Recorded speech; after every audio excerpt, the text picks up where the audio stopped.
for your patience. And I know we'll have more folks coming into the conversation as the kind of the hour turns here, but I want to make good use of our time and that of our panelists, our volunteers who are working an extra long day at Bates.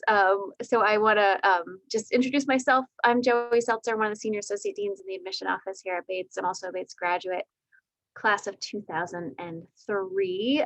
So I get excited to hear stories about what other Bates alumni are up to, what their paths were, how did they get there, and a lot of it is through the great support of a couple of the folks that are with us tonight. So I won't steal the conversation any more than I have to. I'll allow my folks in the room to introduce themselves, starting with Karen. Hi, everybody. I'm Karen Daigler. I'm the Director of Graduate and Professional School Advising in the Center for Purposeful Work at Bates. I've been here for about 13 years. The time has just flown, and I do a lot of work with students who are interested in medicine, healthcare in general, and the sciences. So I work with students from early on in their first year to alumni who are interested in those kinds of career areas. And I'm glad to answer any of your questions. Thank you. Hi all, my name is Peter Osborne. I work with Karen in the Bates Center for Purposeful Work. I'm Associate Director for Career Exploration and Pre-Law Advising. I've been at Bates just over 3 years now. I wear a lot of hats, as Karen does also, and several others in our office. But I primarily serve as a career advisor for those folks, students and alumni who are still exploring different career pathways. And I also work directly with folks who have particular career interests in government, policy, politics, and law. And I also am the pre-law advisor, and along with Karen do quite a bit of graduate and professional school advising. I do a lot in the social sciences, public policy, international affairs, and things like that. So glad to be with all of you this evening. And Nicole is with us as well. Yeah, hi everyone. My name is Nicole. I'm an assistant dean of admissions. I'm here in the background as technical support. So if there are any Q&A questions that come up, I might be fielding them in the chat, or definitely let me know if you need anything at all during today's presentation. But welcome to Bates also. Congratulations. Thanks for reminding me. We get to say congratulations a lot. So hopefully that's maybe the 6th Bates person to say congratulations to you. But if we don't say it enough, take a moment, take a deep breath. This is an exciting point in your development, and it's worth, again, just letting it sink in and enjoy this accomplishment. I think the conversation we have tonight is hopefully exciting even more to think about, like all the possibility awaiting for you. And I think I love the picture behind me, like adventure awaits at Bates. And I think that's what we'll get into a little bit tonight is like, what could that mean for you? So take full advantage of this live conversation and our wonderful panelists in front of us to ask questions. So use the Q&A function at the bottom, type in your questions as we go. You don't have to wait for the end of our conversation. You can type them in now, and we will let those feed the conversation for sure. And Nicole will maybe support that with some links and videos and other resources. But let the conversation flow and let your questions come out. I am curious for the students who are joining us, if you want to use the raise hand function at the bottom, who is joined by a family member tonight? Raise your hands. Maybe you are the family member tonight. Okay, so some folks are with their family this evening, so feel free to type their questions in as well. We welcome those. And we can lower the hands here. And I'm curious, maybe one final question, and then and Peter and Karen will kick us off with some great helpful slides. For those students who are with us, who's committed to Bates at this point? Who has said, yes, I am coming?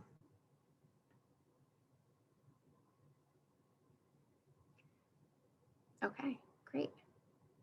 Congrats, welcome, excited. And so hopefully that's, again, this is a really wonderful connection to make right away with folks that are going to guide your choices and your options in the next couple of years. And for students who are still making up your minds, again, we hope this is informative and really catered to what you're trying to get out of our time together. So thanks for indulging me with those questions. I will hand it over to Peter, who's going to kind of set the stage for us in terms of the conversation around purposeful work. Thanks, Joey. And we have literally like 3 slides of substance, but we're going to move through them relatively quickly. Karen and I thought it would just be helpful maybe to lay down some foundations for our conversation this evening. So if you'll bear with me for half a second, I'll get that queued up.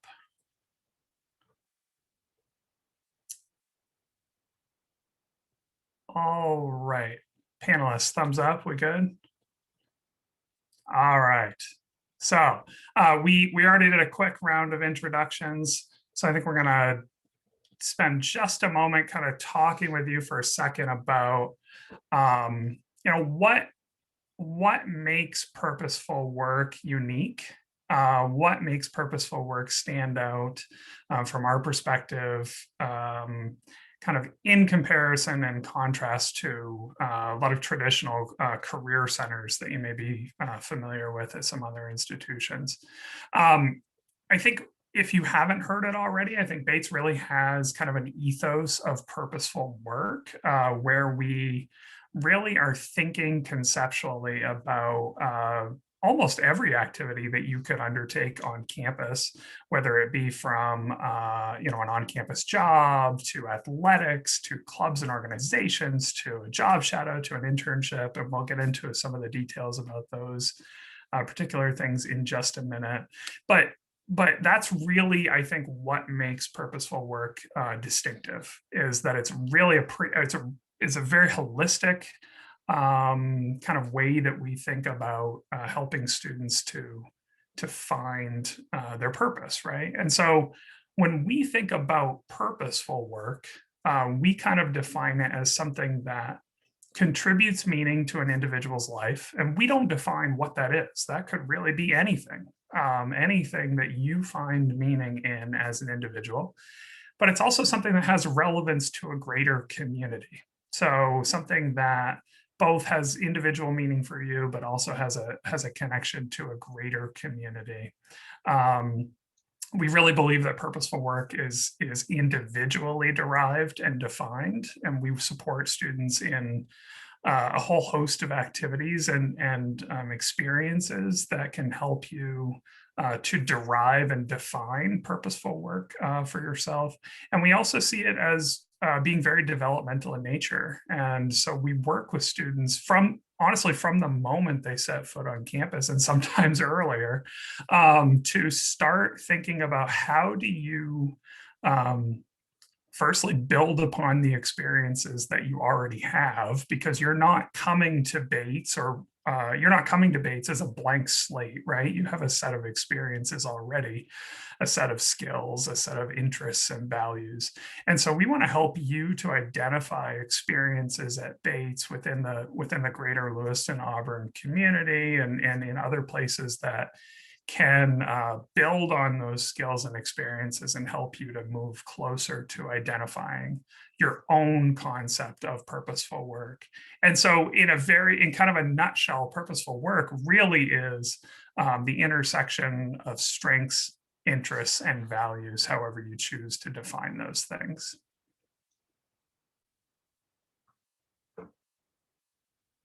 Great. So I'll take over. This is so I'm going to talk about what kind of our signature programs are. We have a number of them, and this is what really I think defines how Bates is a little bit different. As you may know, since you've all been admitted, we have a 4-4-1 calendar. So students take 4 classes in the fall, 4 classes in the winter, and then 1 class for short term. And short term is a 4-week class. 4-week course, and they take 1 course for 4 weeks, sorry. And the courses are amazing. It could be, it could be healthcare administration, it could be business and the arts, last year, well, not last year because of the pandemic, but the year before, we had a Japanese boat building class. So students built these Japanese boats, and they put them out on the pond, and they learned about how to build boats. It's a really interesting way to learn from practitioners. And it's really hands-on. It's just fantastic. Students love it.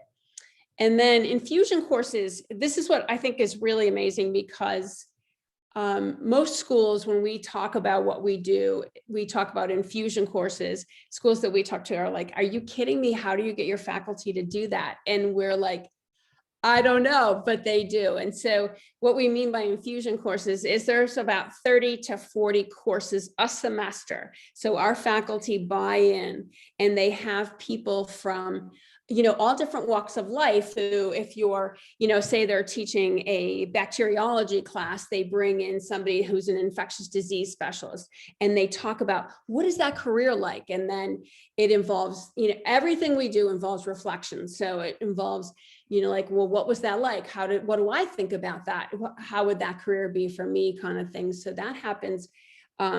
It's just really prominent at, as Peter said, it really goes across the whole college. And then I'll just mention, we have an internship program that's fantastic. I think we have about 120 internships annually.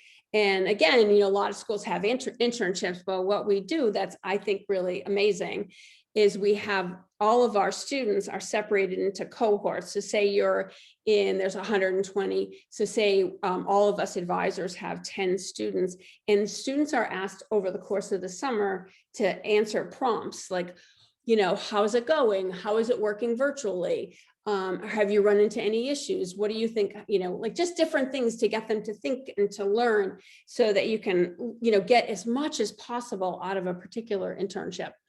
So that's our internship program. It really is fantastic. The Job Shadow program it's been around since the 1970s. It's just an incredible program. This past year, we had 181 sponsors with 196 students participating with 376 job shadows. So they were all virtual this year. A lot of times, what's happened in the past, we'll get beyond this pandemic, hopefully for you guys. We had, students will go and they'll spend 2 or 3 days. They might stay at an alum's house. They might watch surgeries.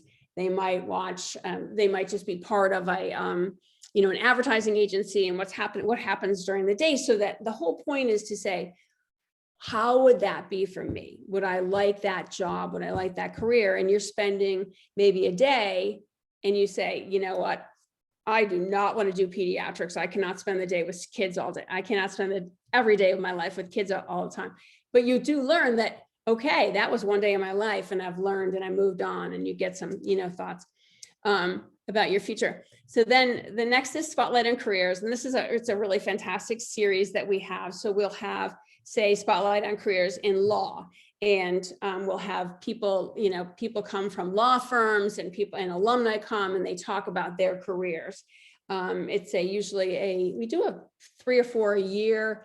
I think we just had journalism come up recently. We've had law, the environment, healthcare, education, consulting, and financial services. So we have that series goes on every year. And then the student roadshows, which before this year, we had them all, we would take, like I took 25 students 2 years in a row to Boston for a healthcare roadshow, and we visited Pfizer, we visited Vertex, we visited Boston Children's Hospital, and we visited Dana-Farber, say. And then Peter's done the same thing. He's taken a group of students to DC to look at different, Georgetown law or law firms, or met with some of our alumni who are working down in DC and as in the Senate and stuff. So that's what, so those are some of the kind of programs that we do that really help students to sort of step back, take a look, what am I interested in, and sort of help them to move forward in their journey towards their career purpose. Yeah, and actually, 2 of the folks we met with in DC when we did this, a year and a half ago, were the two Bates alumni who are sitting members of Congress, one Republican and one Democrat, both in their first term when we met with them together, and that was a really unique experience. Very cool thing for the students who were able to participate in that.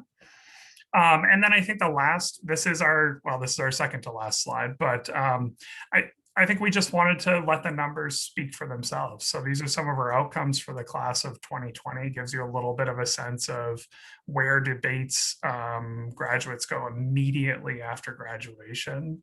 We really believe that the developmental approach that we use in Purposeful Work is the best way to get good outcomes, and I think the numbers bear that out. So if we look at kind of the distribution of people, I don't need to read all of these for you, but the kind of the breakdown of who goes into a job, who goes into graduate professional school immediately after graduation, internships, fellowships. One thing we did want to mention in particular about fellowships is that, Bates has been recognized for many years as being a top producer of Fulbright student awards. And actually, I think last year we were the #1 liberal arts college in the country. We had 24 Fulbrights that year. And, students succeed in getting these really prestigious fellowships. And actually, we heard also that there's a senior who got a Watson Fellowship this year, which is incredibly prestigious, huge achievement for that student and for Bates. But students succeed in getting these great fellowships because of really strong faculty mentoring. We have a dedicated campus committee for Fulbright. We have really strong study abroad numbers, which are especially helpful for people who are looking at fellowships. We have a strong ethos of community engagement. Our colleagues in the Harwood Center for Community Partnerships and really everyone across campus is very invested in helping students to get experiences in the local community. And then, I think we mentioned before just the ethos of purposeful work on campus. Karen and I being graduate professional school advisors, and especially where Karen focuses on medical school and I focus on law school, we did want to point out those numbers too, which you can see in the right column there. Karen, did you want to add anything to that? No, I think you covered it really well. I think that, yeah, we do a lot of, just like what you mentioned about the faculty committee. We also have a faculty committee for med studies, and it's across the campus. So we have 7 or 8 people from 5 different disciplines, plus the dean of students and myself on the med school committee. So we really work hard to give students a really special and really help them to get to where they want to go. Absolutely. Yeah. And so those are the slides. We promised we'd keep them short and sweet, but these are our email addresses. So we hope folks will feel free to reach out to us if you have specific questions. And our website is here too, that has even more information about all the things we talked about and a lot of things we didn't talk about. So certainly would encourage folks to check those out if you want to learn more. And that's that. Great. Thank you both for kind of setting the table. I hadn't fully seen the class of 2020 stats. That's remarkable. It just came out, hot off the presses. That is remarkable, given the economy that they graduated into. That is incredible. Congrats, and good job, Bates. So we have questions coming in. I encourage the folks listening to type your questions in. Let us know how we can help answer any thoughts, concerns, interests that you have, how you might pursue those at Bates. I do want to emphasize one thing Karen said, and something that I talk about when I present Bates is one of the reasons why we're so strong in community engagement and why we're so strong in this purposeful work endeavor. And it's because of the buy-in of the faculty. The faculty understand that this is part of their job. Part of their promise to you is to help you have these guided conversations and these points of reflection so that you have 4 years of developmentally appropriate conversations and support and experiences and mentors that help you define what you want to do with this education. And so, so that's really exciting to see, like, our faculty have kind of taken this on as a really cool part of their approach to your education, and through the good work of Karen and Peter and others, have the support to pursue these opportunities for their students as well. So one question from one of our folks in the audience is, can you talk a little bit about accessibility to internships? So Karen mentioned the Purposeful Work internships, which is one way to do internships at Bates, but there are others. So how would, a student who knows that they need to get an internship, how would they start that process? What's that look like? Is it accessible? Is it competitive? Is there funding? All the questions around internships. Karen, you want to take a I whack was at just gonna say, that? you want to go? I can, I'm happy to, whatever. I'll just start with, I think the funding. So the way the Purposeful Work internships work is that we have, say, typically about 70 internships that are set up for Bates students. And that runs from Memorial Sloan Kettering Cancer Center in New York City to Fidelity Bank to Jackson Lab. Congressional Senate internships. Congressional Senate internships, absolutely. So it runs the gamut for all different career fields and industries.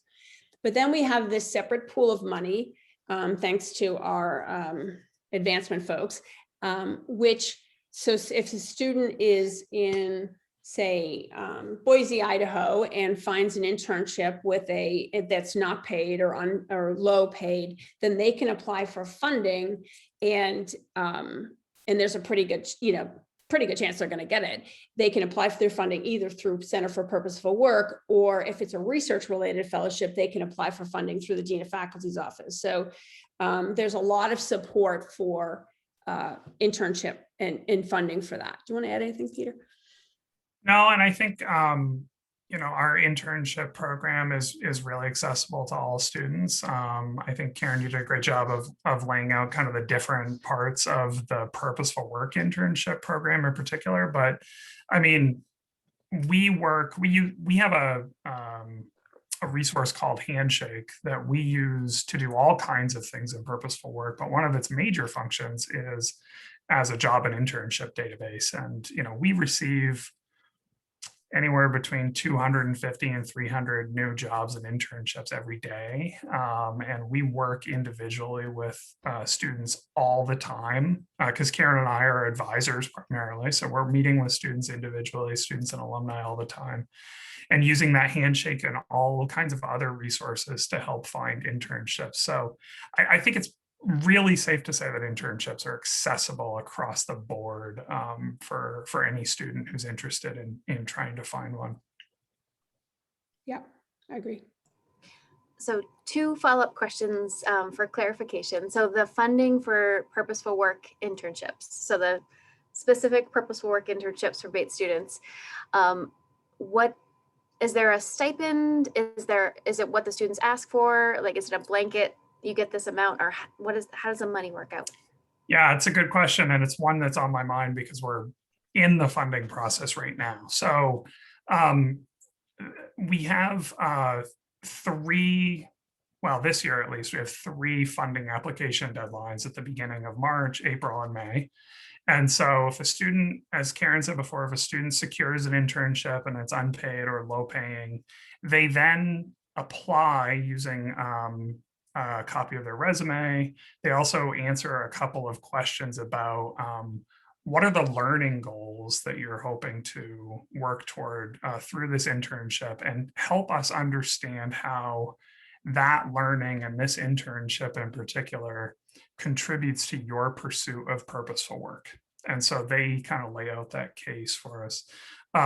In this particular year, because so many of these internships are going to be virtual due to COVID, we have a question asking us, what resources are you going to need to be able to do this virtually? How are you going to stay in touch with your colleagues and your supervisor and all of that?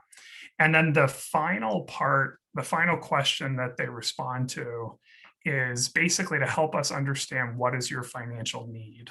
because these awards are not compensation. They're not paying you for the work, but they're awards that will give to you to help defray expenses associated with doing an unpaid internship, right? So I was working with a student actually just today who, laid out a very strong statement of financial need. I'm going to be working in this place. I've done research and I found that short-term housing rentals cost this much. I'm estimating that that a rail pass is going to cost this much. This is how much I'm going to need for food. So those are the kind of the major components of those funding applications. And I will just add that on average, it is interesting to think about it now in the pandemic and then what is normal, but a normal full-time, which in our world is like 300 hours over the course of 6 to 10 weeks gets a stipend of about $4,000. This last year and this year, we have allowed students to apply for, if you're doing something that's 150 hours, you can apply for $2,000. But no, it's not one size fits all. That's really helpful. I've always wondered about that too. So that's great. So great for donors or potential donors who are listening to know that Bates stewards this fund very carefully. And I like that idea that it requires students to do the research and say, this is what I know I'm getting into, and this is what it's going to cost. I think those are really important skills developmentally as well. And then how do you know? So I was the first generation in my family to go to college. I'd heard about internships. I think I probably stepped on campus. It's like, how does one get one of those things? So how do you start the conversation with students that maybe know that they should be talking about these things, but don't even know where to start? So I always say, what do you want to learn? And I think a lot of, I hear from a lot of students, oh, I want to get an internship doing this. And I'll say, oh, okay, well, what's your interest there? And if they're not really sure yet, or if they're in kind of the early stages, I would take a step back and say, all right, what do you want to learn? And we kind of approach it that way. We have a really strong alumni network. And so we lean on alumni very heavily to, certainly many of our purposeful work internships are offered by alumni and parents and other friends of the college. So we do often engage alumni, work with students to engage alumni in things like informational interviewing and having conversations about potential internships. So I would say, the starting point is as an advisor is really trying to get a good understanding of what you're trying to get out of this experience and how does it fit into kind of your longer term plan, if you know what that looks like yet. And then think strategically as a partner with them instead of automatically going to, all right, let's scroll through all the interns, all the hundreds, thousands, in fact, of internships that we have in our database. I'll just add that, early on, I cannot say enough about our job shadow program. And I think the job shadow program, which a lot of our first years get involved with, it really helps them to just get some ideas and maybe some thoughts, and also meet some people who really care about what they learn. And from there, then that can help fuel the internship conversation that might come a little bit later. But our job shadow program, and we do have other job shadow programs that are for healthcare, but the one for the Purposeful Work job shadow program, it opens up October 1st, and students have to apply by the end of October. So just to put that out there, because often our first years are so, they do just what you said, Joey, they get to campus and they're like, and so just so you know that's something that comes up quickly, but we welcome first years to apply for that. Great. So that's related directly to another question about when do you recommend students start talking to the folks in Purposeful Work? And what's nice, I know that there's, this is specific to Bates, this idea that purposeful work doesn't just happen in your office. Purposeful work happens in the classroom as well. But can you talk a little about how, when a student might start engaging in these conversations? Day one. Truthfully, I mean, I think we both, I remember having, I don't know, 6 or 8 first-year students within the first month of the year this year who set up times to meet with me just because they were maybe interested in the legal field, or they were interested in policy and politics, and they just wanted to get to know me and have me get to know them. And so it's really never too early. You know, and in that conversation, I try to get a sense of what are their longer term goals, what are some of the experiences that they're looking to get over the next several years, and really start to build rapport.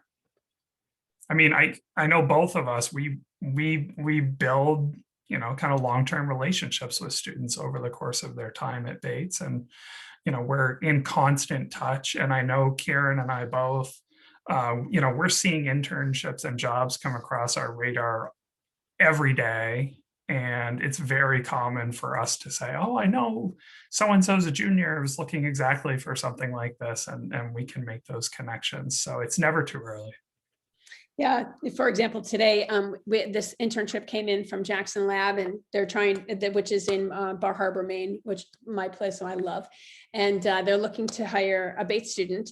And so I reached out to a lot of the science faculty, and, you know, and I reach out in general to students, but, you know, being on our radar screen is a good idea. But I will say that even if you don't know, if you have like no idea, which is the way I was when I entered college, and it sounds like Joey might have been when she entered college, it's okay, you know, because we're so used to, I mean, we've been doing this for a long time.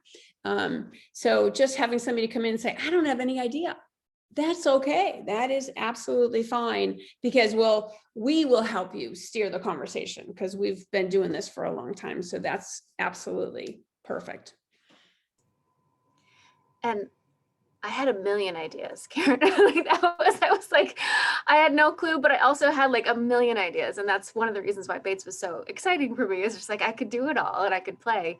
It's a perfect liberal arts student. Yeah, exactly. Well, I hope so. So on the other end of the timeline, one of the questions is about alumni support. So when do you work with alumni who are navigating job hunting, career changes, career support? All the time. I mean, we really, alumni have almost the same level of service as current students when it comes to advising. The only thing alumni don't have access to are some of our like grant programs, internship funding, some of our subscription services that we offer to students. But in terms of advising and support through purposeful work, it's actually pretty seamless. Oh, you're on mute, Karen. We both work with students who are alums who are like, right now I've got an alum that's applying to medical school, but also I'm working with her on finding a new job. So, you know, it really covers the gamut, but we're always there. Yeah, and it doesn't matter what career they're going into, or we help them connect with other alums, or yeah, so forever. It's comforting. I'm good here, but it is comforting. Can you talk, and maybe Peter, you hinted a little bit about some grant programs, but can you talk about opportunities that maybe combined study abroad with internships, or this idea of purposeful work? Yeah, it's not something that, it's something that we do work with students to try to set up on a case-by-case basis. And we'll often work collaboratively with our colleagues in the Center for Global Ed, depending on where an individual is going. And so it's really on a case-by-case basis. If somebody wants to do an internship while they're studying abroad. I think oftentimes my first instinct is to think about where are you studying abroad and are there any alumni who live and work in that place, and engage those alumni early on in that conversation. And certainly our colleagues in the Center for Global Ed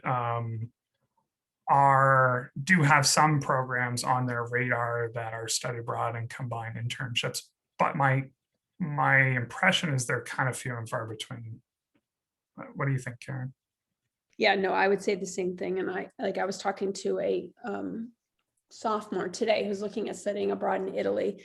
And I talked to her about, whether you can get an internship or that, because what you really want to do when you're studying abroad, right, is to immerse yourself in the culture of Italy, not necessarily be always working towards the next thing. But on the other hand, I said to her, pay attention to the healthcare system. So, know what is it like in Italy? What is it like for them? So I think that's, but there definitely are programs that are affiliated with the study abroad where you can do internships. There also there are a couple of grants like the Phillips grant, which allows students to apply for funding. So for example, it's not going to happen for one of my students right now, but she's really interested in global health, and she has an opportunity to go to Ghana and study public health there. And normally Bates would have, not that they would have necessarily funded her, but she could apply for it, but we're not doing that this year because of the pandemic, but that would be a great way. So what her goal is to go to Ghana, and I think she's still going to do it, but she's going to go and study public health. And then she's working with a faculty member, Patrick O'Team, who is in our, from Ghana, and on her thesis, which she's going to combine with biochemistry. So it's just like this fantastic opportunity to bring it all together. So, but anyway, there is some funding for stuff like that. Great. I was just typing furiously. If you're in the chat, for folks who are interested, other opportunities, maybe not facilitated through Purposeful Work, but what Karen and Peter were talking about. So the Barlow Grant, the Davis Peace Prize, Phillips Fellowship, and then there are also research fellowships and funding for research as well, facilitated through the Dean of Faculty's office. And this is where sometimes your faculty advisor can be a really helpful person to navigate all the different offices and resources on campus. There's a lot of really cool opportunities. And sometimes you just need someone to say, oh, like that's a really interesting idea. Have you thought about this thing that you should apply for? So that's where this kind of layers of advising can really come in handy. All right, so can we talk a little bit about STEM Scholar Program, or maybe STEM in general, but specifically, do you work with the STEM Scholars Program, and talk about life after Bates related to that? Yes, I do work with the STEM Scholars Program. I love the STEM Scholars Program. So it's there's 2 classes each year. So now we have, I think, all the 4 years. So we have seniors who were STEM scholars, and now our seniors and juniors are serving as mentors for our first years and sophomores, which is fantastic. I have a student who is a neuroscience major who is working with me to reach out to the STEM scholars, and she does presentations with me. I go into the STEM scholars classes. I've done resume presentations, I've done skill scan presentations, all that kind of stuff. It's really, really fun. I've got a strong relationship with them. In fact, that was the group that I actually reached out to about the Jackson Lab internship, because they're really looking for students from underrepresented backgrounds in science. So I was just doing that today, actually, with April Hill and a number of our science faculty. So yeah, it's a really, really great program. The students who are STEM scholars, it's like being in your own separate club, and it's a really supportive club. And it's not really a club, but it's like just like a group that's feels really supported by their faculty and by each other and by the students that are the older students. So it's a really amazing program, I think.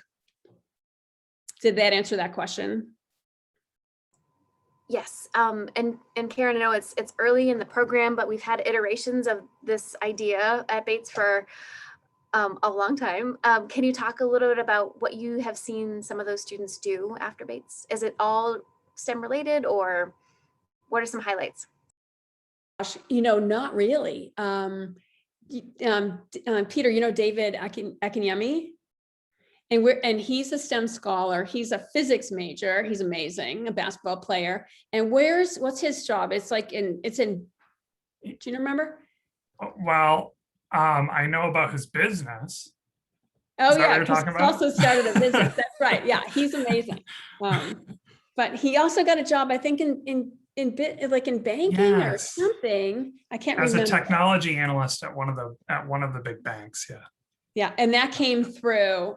He came to meet me years ago. I mean, he's a senior now, but a number of years ago, I met him in the STEM Scholars Program, and I connected with him with some really amazing alums, like through that work for LinkedIn or Yahoo. I can't remember, but anyway, he's pretty amazing. Gosh, we have, people who are now, they're not STEM scholars, because I think the seniors now are the first iteration of STEM scholars, but before that it was science fellows or something. And some of those students, gosh, I can think of one of them. I'm pretty much a really in tune with the healthcare students. So one of them is at Albert Einstein Medical School. One is at University of Chicago Medical School. Where's Angelique Hart? She is at SUNY Downstate Medical School. So I'm kind of more in tune to where those guys are, but yeah, I think they're landing pretty well. Thank you. I know that's testing your brain at the end of a long Yeah. day, so thank you, Karen. Well, our outcomes if you go to our website, there's actually a whole outcomes section, and you can actually dive deep into the specifics of where do people grow after graduation. So I definitely invite people to check that out. It's pretty detailed.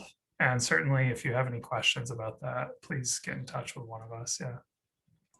Great. And Nicole's going to drop that in the chat momentarily. So that kind of leads into the next question, and I'm keeping an eye on the time for sure. We may run out of questions, but folks, don't hesitate to keep typing them in. If we don't answer them tonight, we will get to them tomorrow. We'll follow up with you, so feel free to type them in as you think them.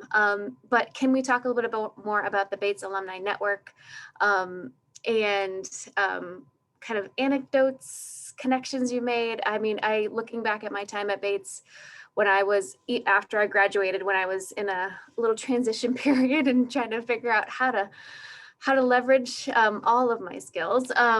It was a really exciting thing to be able to pick up the phone and talk to people who were willing to talk to me. So like Karen, like Fred Crinity, does that ring any bells? I was interested in maybe publishing, maybe who knows what. So I talked to all of these folks who graduated from Bates probably 20 years before me. And they responded to my emails.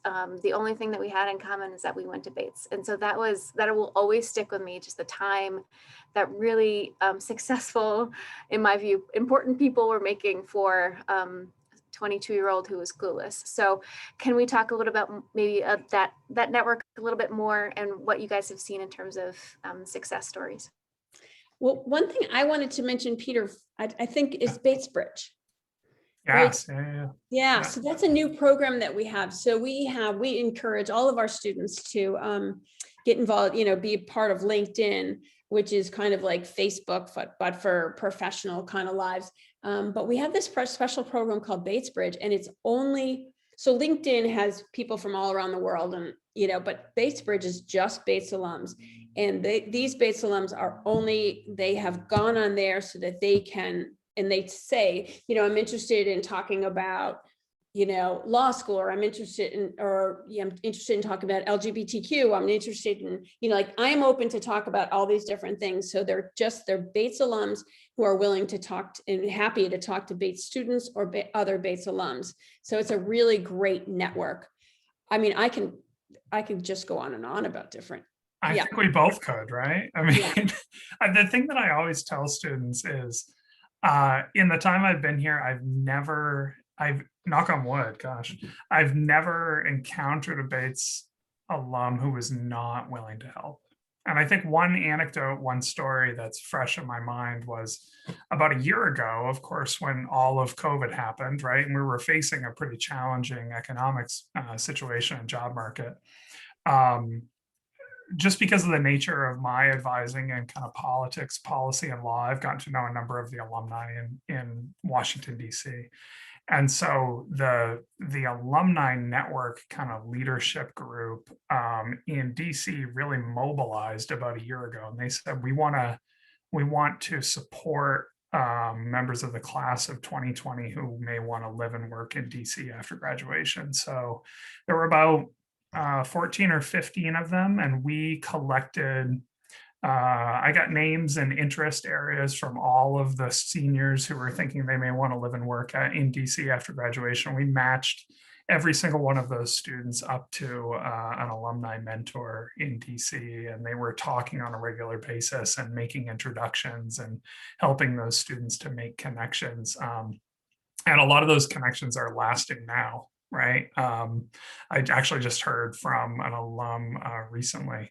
Actually, Patrick Quirk would be a classmate of yours, Joey. Yeah. So in DC, and Patrick is a senior director at a think tank down in DC. He used to work for the State Department, and he does a presentation every spring about careers in international affairs, and he just has stayed in touch with a number of students who are wanting to kind of make their way in international affairs and policy. So I'd heard from him the other day about a graduate class of 2020 who he had helped secure a new position recently. So it's very robust. That's all I can really say about it. Yeah, I'll just add, when I mentioned earlier that I took all these students down, and actually Peter accompanied me to Boston to visit all those schools, all those places. So we visited Pfizer, and we had 2 alums there, and those 2 arranged a panel of 18 people. Like PhD scientists. It was incredible to talk to students because they thought it was so important. And then, at each of the other places, Boston Children's and Dana, we had 4 or 5 people, alums who were just jumping in to be able to have the opportunity to talk to students, and then they stayed in touch with them. So yeah, it's amazing. It makes me so happy. Pat Gork is like one of the nicest people ever. That makes me just so happy. I'll brag about another classmate of mine, good friend Katie Burke, who is she's kind of a big deal, and so I have to brag about her every chance I get. But she is Chief People Officer for HubSpot in Boston, which is perennially the best place to work in the world.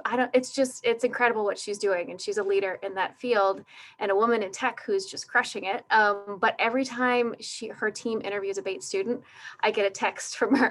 She gets so excited that there's a Bates student in the room. So it's something that I think we're all really tied to. And it's, to Karen's point earlier, like, it doesn't end. This is not just 4 years. And it plays out in really important and meaningful ways, sometimes professionally and perhaps more importantly, personally throughout the rest of your life. So these are a couple examples of how we stay connected and supportive of this place that we love. So we are getting towards the end of our time. So for folks who maybe have typed some questions in that we haven't gotten to yet, I'm going to put my email address in the chat. So feel free to follow up with me via email, and I can connect you with the appropriate people to answer those questions. But I want to give Karen and Peter just maybe a minute to round us out here. Is there something that we haven't touched upon that you want to make sure that these newly admitted students know about Purposeful Work at Bates? One thing that I will add is and I'm not just saying this, we are an amazing team. Like we're a team of about 10 or 11 or 12, I don't know. But we just get along. It's just like we just work together really well. And I think that we're all excited about our work, and I just think that that's kind of it just shows a lot about what Bates is all about and what the Center for Purposeful Work is all about, where we have great leadership, and from the Dean of Students down to Alan DeLong to the rest of our team. And so I think we're pretty happy in our jobs, and I think it shows. I'll just add that. And I think one of the outcomes of that, because I'll second that totally, is that that's created an environment where I think we all are pretty comfortable just doing new things that we've never done before.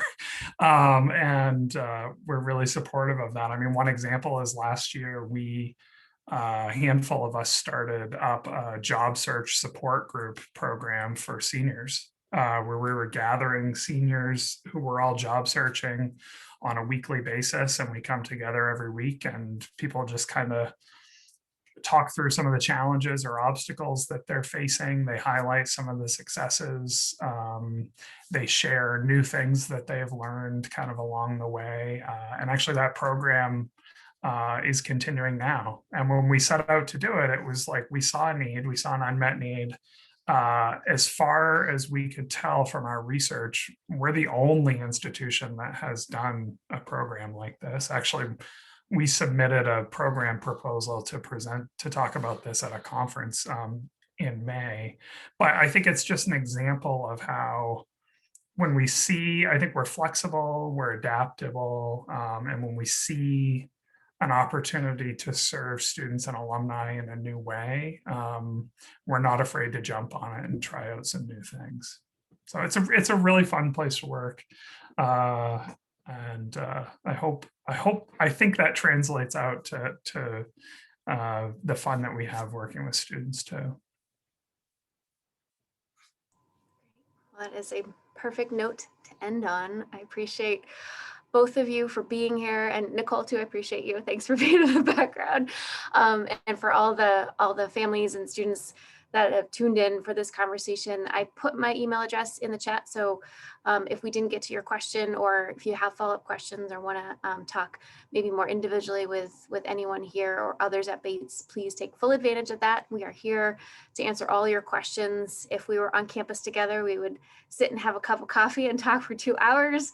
I'm still having that cup of coffee and I'm just sitting here. So please take advantage of that. I'm here to help answer your questions, and hopefully this panel just continues to emphasize how friendly and accessible the staff and faculty are at Bates, that we're here to help you succeed. So please take full advantage of that. And thanks to Karen and Peter for all their great work for our students. So with that, we'll say good night. Thanks all. Bye. Yeah, please reach out to us. Take care. We'd happy to have you reach out. All right, have a good evening.